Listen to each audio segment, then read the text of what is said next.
Good morning, First Christian. Thank you for joining us for our Sunday school class this morning. We're going to be continuing on through our trip through the book of 2 Kings. We're in chapter 4 today. So let's go ahead and start reading, and we'll read first of all chapter 4, verses 1 through 7.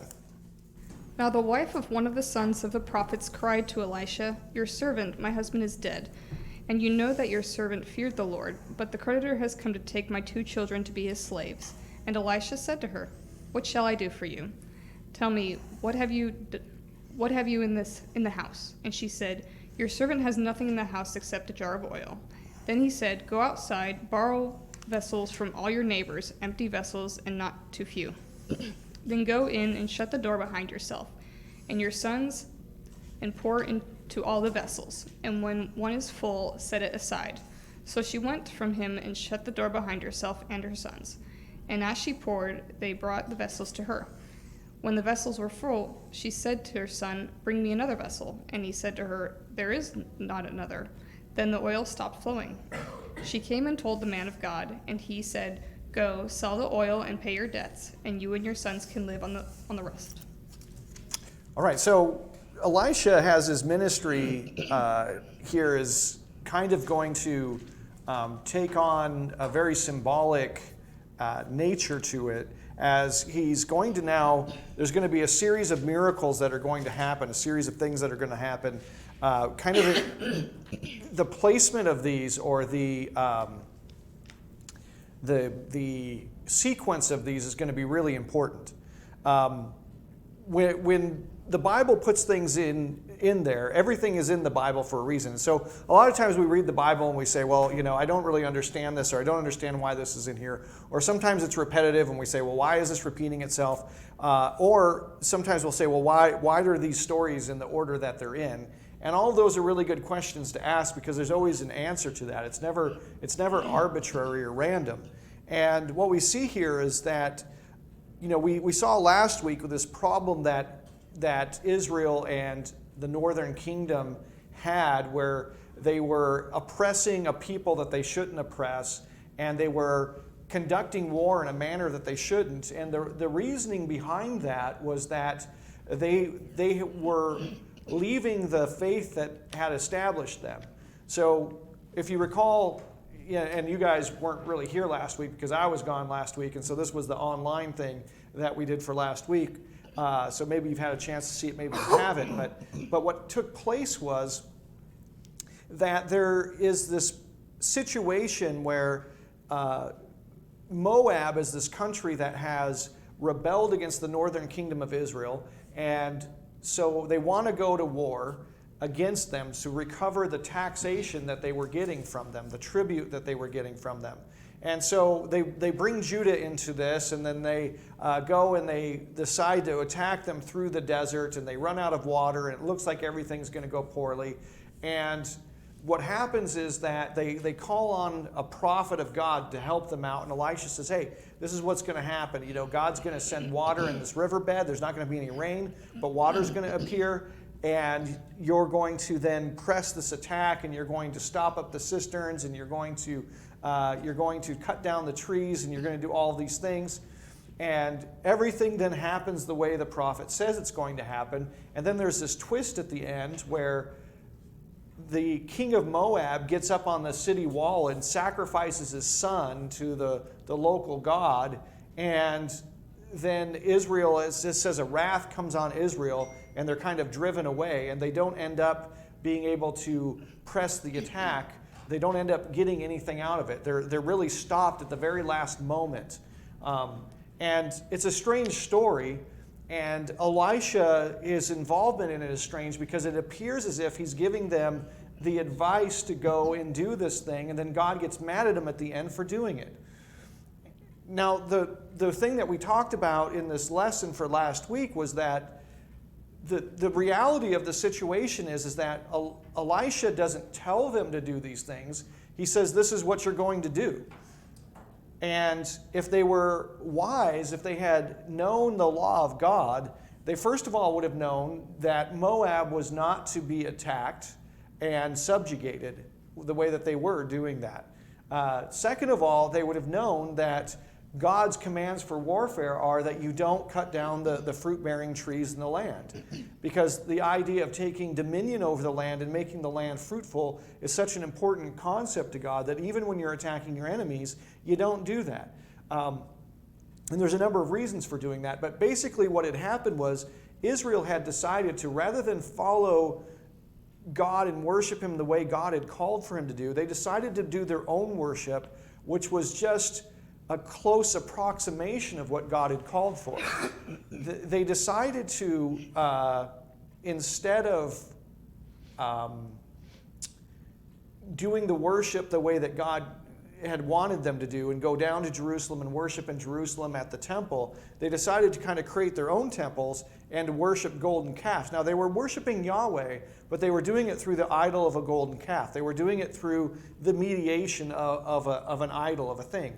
And God, of course, had called for Israel not to do that. Now, the basic problem here, when you look at it, is that Israel had gone away from, they still worshipped a form of their religion, but it was such a diluted and distorted form of the religion that they didn't know really what they were doing. And because they didn't know what they were doing, they ended up missing out on the blessings that they could have had. And in fact, they prosecuted a war that ended up getting them nothing and only ended up really hurting them in the end. And what God had done is He'd done a number of different things. He had brought some judgment on Moab for worshiping the foreign gods that they were worshiping. He had brought judgment on Israel for not following the law as they should, and He had used Elisha to do that. So all that happens in chapter 3. Now, as we get into chapter 4, what's going to happen is you're going to see a change from the prophet of God dealing with the leadership of the country to the prophet of God dealing with the average people, right? So the basic idea is this. You're living in a country where the leaders aren't doing things right. Well, what can you do about that? Well, you can't. God has not put you in a leadership position, so you have to let God deal with the leaders. You have to deal with then what's in your responsibility. And so Elisha's ministry here goes from dealing with and bringing a word to kings to dealing with regular everyday people. And one of the things that's fascinating about that is as you look at chapter 4, you can think, okay, well, this is kind of not a message so much to kings, it's a message to common people like the kind of people that we all are, right? This is the kind of these are the kind of people that we are. This is the kind of life that I live. And so these messages in chapter 4 are very relatable to us in the way that we carry out our daily life. Now, the first story that you have here that we've covered in verses 1 through 8, or 1 through 7, is that Elisha is dealing with a widow of basically one of the members of his prophetic school. So Elijah had established these prophetic schools where these prophets kind of got together and they received training and they went out and did a ministry as prophets. Now, the reason they had to do this was because the king of Israel had set up a religion that was just a false religion. It was an approximation of the religion they should have, but it wasn't true. And so the priests that were appointed and hired weren't preaching the right things, so they set up these prophetic schools, trained these prophets to go out and preach to the people. Well, here you have one of these guys dies, and this is his widow, and his widow is afraid that her sons are going to be bought and taken into slavery. Now, here's the interesting thing. From the standpoint of our experience, is this something that's relatable to us? If you fall in hard times, are your children going to be taken into slavery? Not quite like this. No. Right? I mean, it's kind of an unlikely thing for it to happen. So why is it that, is she just dealing with somebody who's really oppressive? Right. Yeah, it was the way that things worked at the time. So back then, you didn't have credit scores and you didn't have those kinds of things. And so if you got yourself into debt, how are you going to resolve that? Well, you resolve that by basically indentured servitude. And there's a lot of rules and regulations in the Old Testament about how that has to be carried out. Every year of Jubilee, that has to, all of the prisoners, all of the slaves, the indentured servants, have to be set free. So it's possible the longest you're talking about is basically like 6 years of indentured servitude. That's the longest you could be until you get this paid off. But it might be a simple thing as, it could be a few months until the Jubilee, in which case you got put into indentured servitude, and in a few months you got out. Now, the question we want to ask is, well, why would God create in the law a system where people got put into indentured servitude? And the reason is because that is the school. Indentured servitude throughout the Old Testament, tyranny, oppression, slavery, indentured servitude, all of those things are the school of dominion. It's always the school of dominion in the Old Testament. So as an example, think about Joseph. Joseph is, he's going to go out and tell his brothers what's what, right? Because he's the guy that his dad appointed to do that. And it says in the scripture that he had given a bad report about his brothers. Right? So he goes out and sees what his brothers are up to, and he comes back and he tells dad, hey, they're just messing around. They're not doing the work right. And so his brothers despise him because of that. Well, is he going to be able to go from being over in charge of his brothers in the family shepherding operation? Is he going to be able to go from that to being over all of Egypt, second in command only under Pharaoh? Is that likely going to be something that he's going to be ready for after being in charge of his family's sheep business? Probably not. It's probably not going to work out very well, right? And so God basically says, I'm going to have this kind of crash course on dominion for you, and it's called slavery. And so he gets sold into slavery. He gets sold into Potiphar's house. So Potiphar, remember, is under Pharaoh. He's one of the officials of Pharaoh. He's a high up guy. He's an important man. And what happens is everything that Joseph does prospers. He does really well under Potiphar, and he's then put in charge of Potiphar's household, which this is like a big thing. It's a big concern. It's like you're under the Secretary of State, or you're in charge of all of his affairs. It's something like that. It's a big deal. Well, then his wife, right, gives this bad report about Joseph, and Joseph ends up in prison. But then he ends up over all the prisoners. And this is not just a regular prison. This is like the prison. This is like the political prisoners' prison. This is where all the officials who are on the outs go. So what is he going to do when he's in prison? He's going to be talking to the baker and the cupbearer. And you go, okay, well, he's going to learn how to hold a cup for a guy, or to bring bread to a guy. Well, the baker and the cupbearer, those were not positions of feeding the king. Those were positions, the baker was in charge of domestic affairs, and the cupbearer was in charge of foreign affairs. These are big, well-known guys. And Joseph is basically over them. He's bringing them their food. He's got this chance to rub elbows or shoulders or whatever with people who are super important. And then he ends up getting an audience with Pharaoh, and he gets moved up to being in charge of Egypt. Well, he didn't just, it's not like he just, we always think I used to think this as a junior high kid, like, if I became president, if I became this, as if, you can go from being a junior high kid to being president, as if you could go from, being a pastor to being president, or being, working at a car dealership to be, what I'm saying? It's not like that's one step. There are steps in between.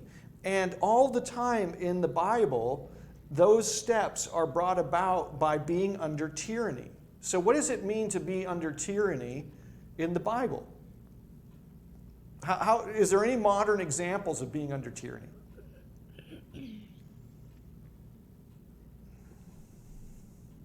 Having a minimum wage job. Having a minimum wage job, okay. It depends. It's possible that could be a form of tyranny, okay.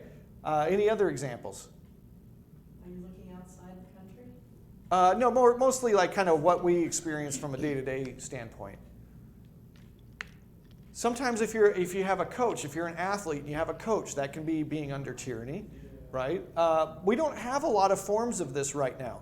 But the idea behind tyranny, so discipleship is a form of being under tyranny, Okay, now why is that? What the actual term discipleship means to be under the discipline of another person. And back in that day and age, one of the things that would happen is a lot of the athletes or whatever, if you think about like the Roman Colosseum, this would be further along in like Jesus' day, but the Roman Colosseum, a lot of the guys who competed or who did the gladiatorial games or anything, those were slaves, right? Because they had to do what they were told, and in order to train somebody, in order to form somebody into something more glorious, you have to kind of be in a position to make them do what they don't want to do. The army. The army, yes, that's a great example. Why didn't I think of that? The army is the perfect example of that.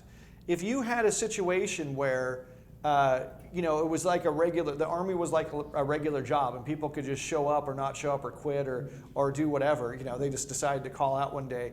How many people would actually make it through basic training? Not very many, right? Because the idea is that once you're in, they own you, and you don't have the same rights you do as you did when you've kind of given away some of your rights. And the reason for that is because without that authority over you to make you do what you do not want to do, then you would never get shaped into who you could be.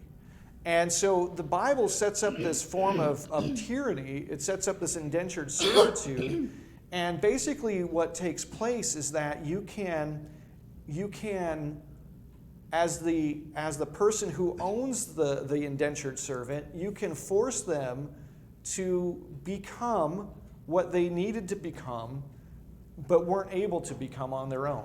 What do I mean by that? Well, the idea here is if you have somebody who's not making it, somebody who's constantly in debt, somebody who's not good with their money, they're not good at making a profit, they're not good at taking dominion over something and making it fruitful, if they can come under the discipline or the tyranny of someone who's good at making things fruitful, that person is going to work toward making that individual fruitful simply out of a matter of self-interest, right? Like, let's say this. Let's say that I'm an owner, and I keep loaning money to somebody, and let's say they're lazy or they don't know what to do, they're ignorant, whatever their problem is, they're not making it. And so I come in and I say, well, I want to get my money's worth out of this guy. I need to make his time under me fruitful. Otherwise, what's the point? And so I'm going to direct him to do things that are fruitful. And it doesn't matter whether he wants to do them or not. He's going to have to. And after a few years of that, then he's going to, at the most, he's going to be let go on the year of Jubilee. But not only is he going to be let go, but the law called for me to send him out with some basically capital so he could get started on his own.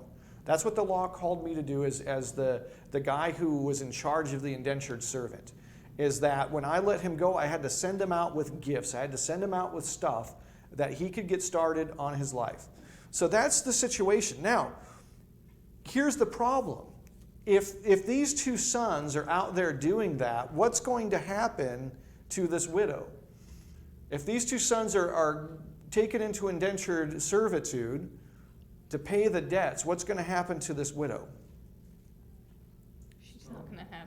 Yeah, she could starve to death, right? Because there's not going to be anybody at home who can do anything for her. So in this circumstance, even though the idea of indentured servitude or slavery was set up in the Old Testament actually to help people to both recover the investment of the original person, but also to teach people how to be fruitful and productive, in this situation, it's not going to be working for her. And so she has a problem. Now, there's something bigger going on here, and that's this.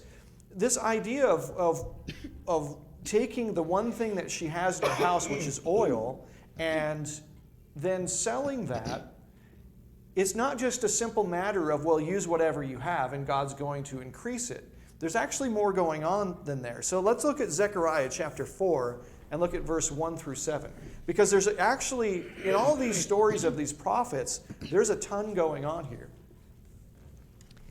Then the angel who talked with me returned and wakened me. As a man is wakened from his sleep, he asked me, What do you see? I answered, I see a solid gold lampstand with a bowl at the top and 7 lights on it, with 7 channels to the lights. Also there are 2 olive trees by it, one on the right of the bowl and the other on its left.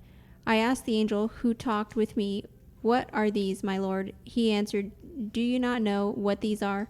No, my lord, I replied. So he said to me, This is the word of the Lord to Zerubbabel. Not by might nor by power, but by my spirit, says the Lord Almighty. What are you, O mighty mountain? Before Zerubbabel you will become level ground. Then he will bring out the capstone to shouts of God bless it, God bless it. Okay, so this is one of those passages where people go, what in the world's going on, right? It's a very strange description, and it's hard to understand what's happening. So you have 7 lamps with 7 lips on them. And those lips would be, so it was really easy to make a lamp back in the old days. In fact, they found a lot of lamps. What they would do is they would take a circle of clay, and then they would pinch the sides of it like this, and so it would make almost like a taco, and you could put oil in one end, and you could have the oil burning in the other end, and in the middle it was pinch closed, and so it was super easy to make a lamp back then. You just needed kind of a lip or something where the oil would be exposed, but not expose the whole thing, and then you could light it. So the idea here is you have 7 lamps that have 7 lips. Basically, you have 49 lamps. And the reason that that's important is because it's 7 times as many as the number of lamps that were in the holy place in the tabernacle. So what's happening here is you have a movement forward or a multiplication of the holiness of the tabernacle. That's what you have a picture of. Now you have these olive trees, and then from these olive trees, you have 2 of them, and then you have this lamp here that has basically 49 lamps because there's 49 lips. We'll just make little kind of horns as these lamps. Imagine there are 49, and then you have these tubes that are going down. Now these olive trees, they're feeding into this lamp. What are they feeding? Oil, olive oil, right? And the idea is, well, what does this mean? And he says the message is what? Not by might or by power, but by my spirit, says the Lord. Well, how does that follow? Well, it follows because in the Old Testament, oil was a sign of the Spirit. Okay, oil was something that represented the Spirit. And the reason that it was that way is because you could light it. There's a couple of reasons. Number one, oil in its liquid form was shiny, right? If you've ever eaten Kentucky Fried Chicken or something like that, and at the end your lips are all shiny, and you need to wipe them off, right? It shines. Well, in the Bible, that's glory. Something that shines, something that emits light is glorious, right? So you didn't think of that when you were probably eating fried chicken. You didn't say, I should just leave it there because I look glorious. But from a... Really likes looking at too. Yes, exactly. But you don't think of it that way, but that's the way it was in the Old Testament. So when you anointed somebody with oil, you put oil on their forehead was shiny and shiny. Anything that emitted light or reflected light was glorious. And the idea is that glory came from the Spirit. The Spirit always brings glory. The flesh by itself isn't anything, but when it's combined with the Spirit, well then you have glory that comes from that. Okay, and so oil is always the sign of the Spirit. Acts chapter 2, verse 1 through 3 is kind of another place where you see this idea, and it's not so much oil, it's the idea of light and fire being associated with the Spirit. Go ahead. When the day of Pentecost arrived, they were all together in one place, and suddenly there came from heaven a sound like a mighty rushing wind, and it filled the entire house where they were sitting, and divided tongues as of fire appearing to them and rested on each of them. Okay, so you have tongues of fire on them. So it's probably not hard to see the connection between putting oil on somebody's forehead and having that forehead emit light to the Pentecost where you have tongues of fire, light being emitted from the top of their head, right? The idea is that they're becoming glorious, and it's the Spirit that makes you glorious. And so the picture of this woman only having a little bit of oil, the picture is, well, her husband was a prophet, and what she has in her house is she has a little bit of the Spirit. That's what she's got. That's the thing that's the resource that she has, is she has a little bit of the Spirit.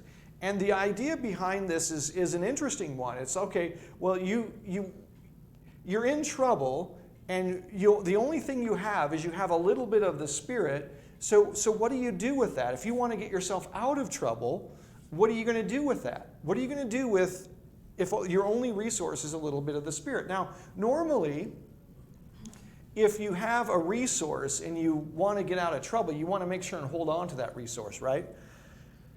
Well, in this case, it's the opposite. The idea is that you want to give that resource out as much as you can. Why? Because the Spirit is something that as you give it away, it doesn't run out, right? So let's say you have the Spirit of God in you, and you decide that you want to give that out, and so you invest yourself in other people, and you try to put the Spirit of God into them, and so you're discipling other people, you're evangelizing other people, all that kind of stuff. Do you run out of the Spirit from that? No. Typically grow. Yeah, it grows. That's the idea, is that it's a resource that doesn't diminish, it doesn't deplete. And one of the things that's interesting about this is rather than focus on her and her problems, what this idea is that, okay, well, yeah, you've got problems, but you also have resources, and when the resource is the Spirit, well, it's going to be enough to take care of the problem here.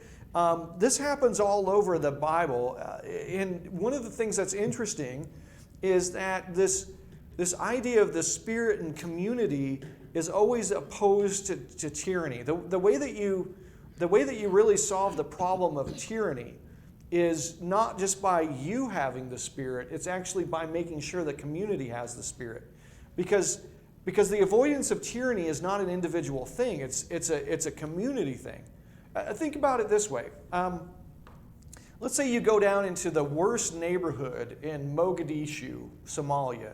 Okay, it's the most violent, it's the worst, and there's just all kinds of robberies going on. There's warlords. There's just all kinds of tyranny going on. People, and not tyranny in the biblical sense of making you do what you don't want to do so that you grow, but tyranny in the worst possible sense, which is making you do what you don't want to do, and there's no fruit from that. There's just no fruit. Okay. True slavery, right? Then let's say a person becomes a Christian. Is that really going to solve the tyranny problem? One Christian in that neighborhood? Well, no, it's not. How do you solve that tyranny problem? Well, that person that has the Spirit in that community needs to try to make as fast as he can get that Spirit into other people, the faster that freedom and fruitfulness and joy comes to the whole community, right? It's not a problem that can be solved on an individual level. Let's look at Luke chapter 16, and we'll look at verse 1 through 15. This is one of those parables that's a really interesting one in the Bible because it makes really no sense to most people who read it. And it's one of those things where you go, Jesus, did you really mean to say this? Luke 16, verse 1 through 15. Jesus told his disciples, there was a rich man whose manager was accused of wasting his possessions.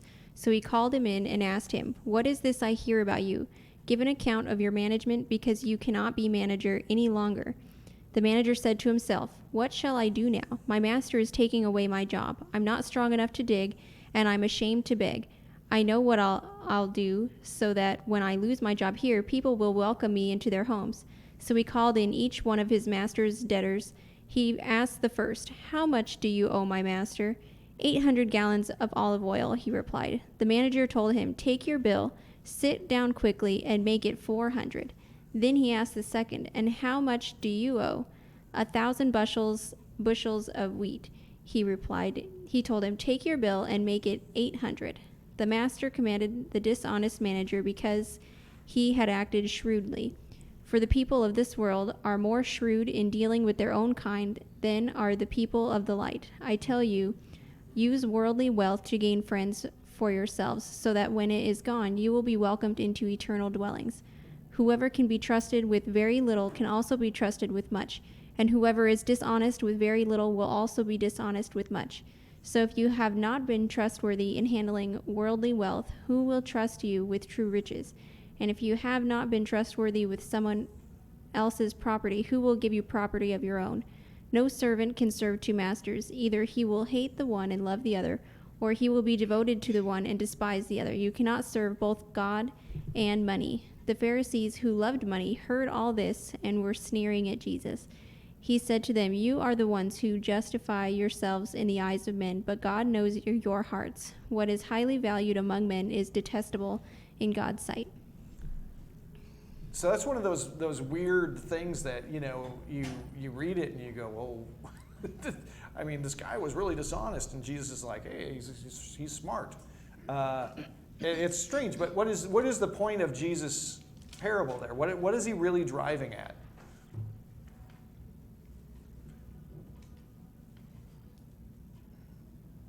It's a weird one, huh? Yeah, I think there are tools to be used in certain ways. Right. And money and resources have a finite or limited thing. Right. And there are spiritual realities that are much higher value, and you need to make sure you understand which is which. Right. Yeah, he's saying something very interesting, which is that we tend to make ends out of means. And that's why we're foolish. That we take something that's a means, something that's a tool, something that's purpose is to get something else, but we turn it into an end in itself. And he's saying that that's actually really foolish. And this guy, even though he was dishonest, he was at least wise in understanding the purpose of stuff. The purpose of stuff it's not an end in itself. It's only a tool. It's only something that's useful in order to get something else. And at least he had the wisdom and the foresight to see that. And he's saying that, look, the problem is that if you don't understand that, then how are you going to be put in charge of things that are really valuable? Well, in the kingdom, the things that are really valuable aren't dollars and aren't those kinds of things. The things that are really important is people and people's hearts and people's minds and people's spirits being turned toward God. That's the thing that's really the important thing. And I think that, once again, the point here is that when you find yourself in trouble, the tendency that most people have is to turn inward. That's what we mostly do. And one of the things that's really interesting is I see this as a pastor all the time. I can tell you that I've over the years, I've seen a lot of people who are lonely and want more friends and this thing and that thing. And one of the things that's the pattern about that is that there's a tendency, when you see somebody who's lonely or wants friends and doesn't have enough friends and all that kind of stuff, there's a tendency for there to be a pattern where when you talk to that person, they only talk about themselves. They only talk about their problems. They only talk about all their woes. They only talk about and there's been people that I've known for years and years and years who have never asked me a single question about myself, right? And you guys, I'm sure you guys are all in the same place. You know people who, when you talk to them, they will talk about themselves, and as you might have had 100 conversations with them over the years, and they will never ask you about you, right? They'll never say, how are you doing? What's going on in your life? You know what I'm saying? The tendency is, when we get into trouble, is to turn inward. And the reality of the situation is that is exactly the wrong approach. That the way to get through these things is to turn outward and to care about other people and invest yourself in other people. And then what happens is you develop a community. There's a unity that is established between you and other people. And then what you find is that you can get through those things because of that community. Does that make sense? I think that's kind of what's happening here in this idea of the Spirit and about sharing the Spirit and sharing it with all the people who are around her, gathering up all the vessels. Because here's the thing, what is a vessel that contains oil? What is that a picture of? What kind of vessels would we be talking about back Person? then? Yeah, the Spirit-filled Christian.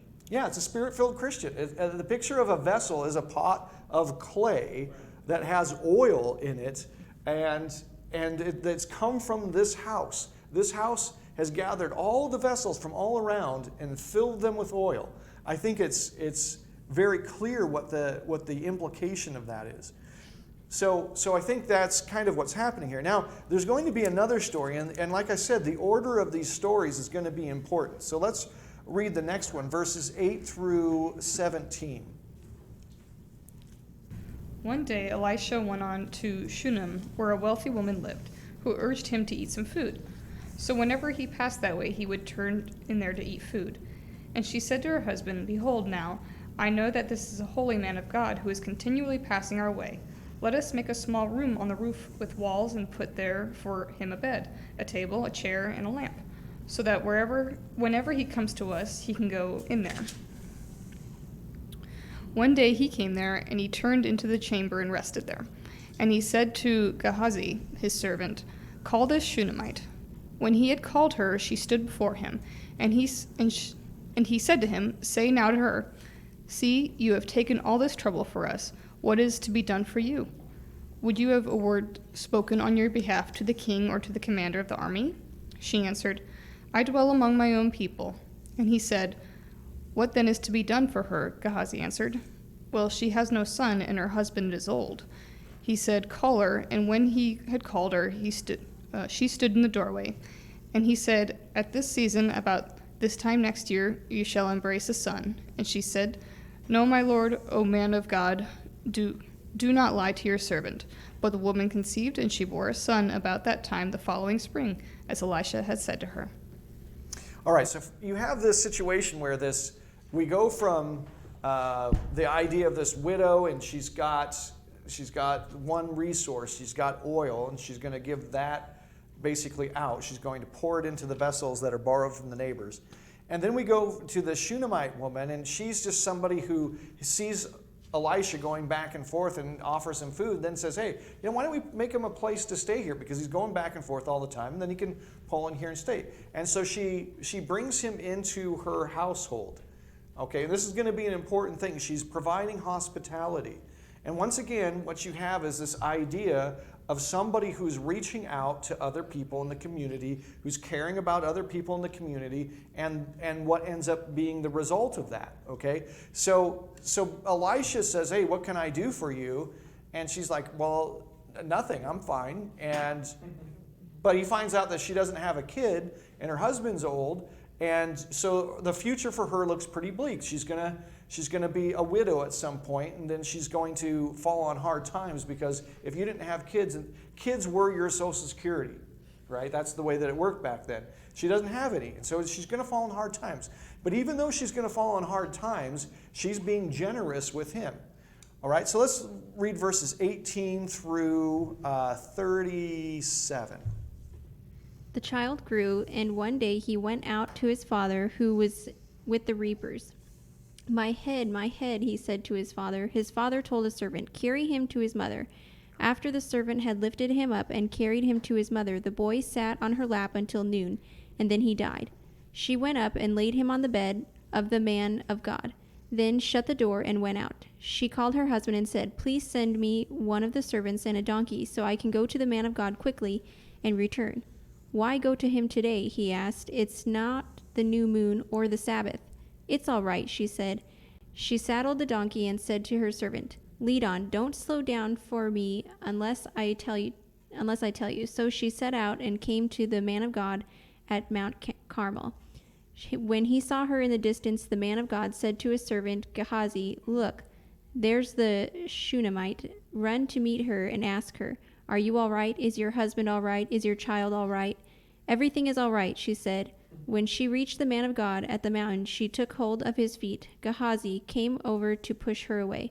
But the man of God said, "Leave her alone. She is in bitter distress, but the Lord has hidden it from me and has not told me why." "Did I ask you for a son, my lord?" she said. "Didn't I tell you, don't raise my hopes?"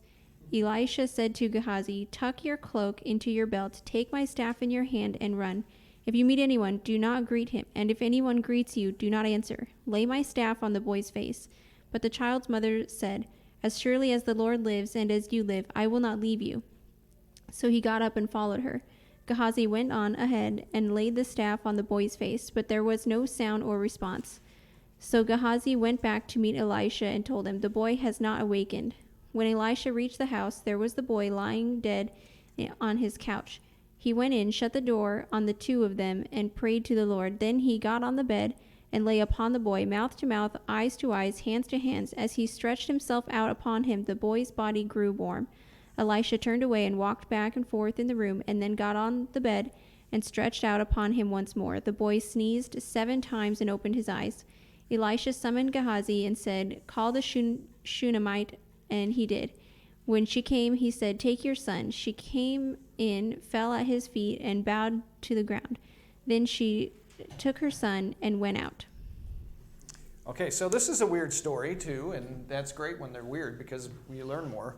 And so the situation is that this woman has her son and he dies. And so she goes and runs, and she won't tell Gehazi what's wrong because she wants to talk to Elisha. And she gets to Elisha and tells him what's wrong. And so he sends Gehazi to lay the staff on the boy's face. Okay, so why in the world would you lay the staff on the boy's face?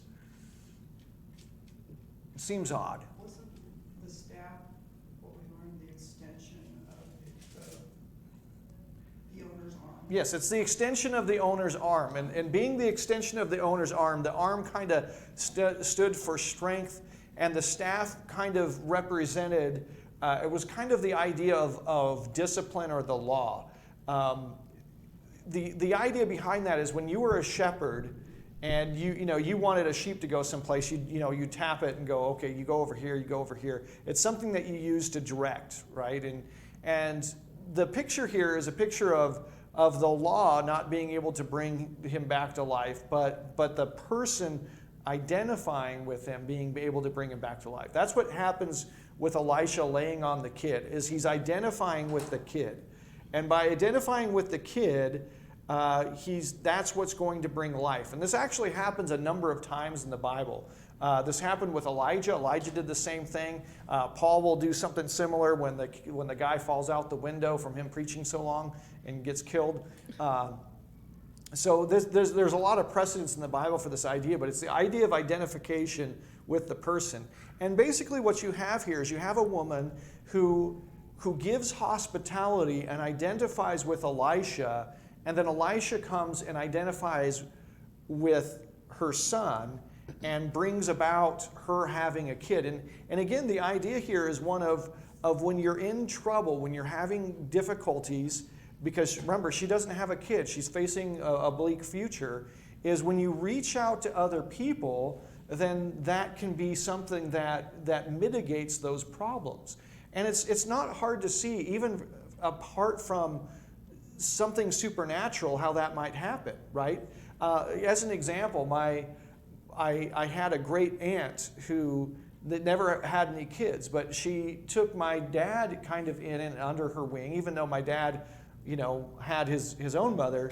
She saw in my dad almost kind of like a surrogate kid in a way. She identified with him and she did things for him. And so when she was in her old age, I remember having to stop when we were traveling cross country, having to make a special trip to go up to Kansas City to stop to see her, to see how she was doing. And my dad was the one who would do that. Out of all of the possible relatives, he was the one who saw her most like a mom because she had invested in him as a kid. You know what I'm saying? That's the way that it works, is that, again, the tendency that we have is when we face these things to pull back into ourselves, but the answer to these things when we have these lacks is actually invest in somebody else, and you end up being able to overcome the lack by actually investing and not in withdrawing. Okay, so there's more to learn from that, but we are out of time, and so we will talk about that, and we'll talk about Elisha purifying a deadly stew with a little bit of flour, and yeah, there's all kinds of fun things in this chapter. So let's end there. We'll continue on next week. Let's pray. Father, thank you for this day. Thank you for the time that we have here. Thank you for this opportunity that we have to learn, Father. That Father, just as you invest yourself in us all the time, that we through your Spirit should be looking for places to invest ourselves. And Father, that there is a return and there is fruit for the investment that we make. We pray these things in Jesus' name.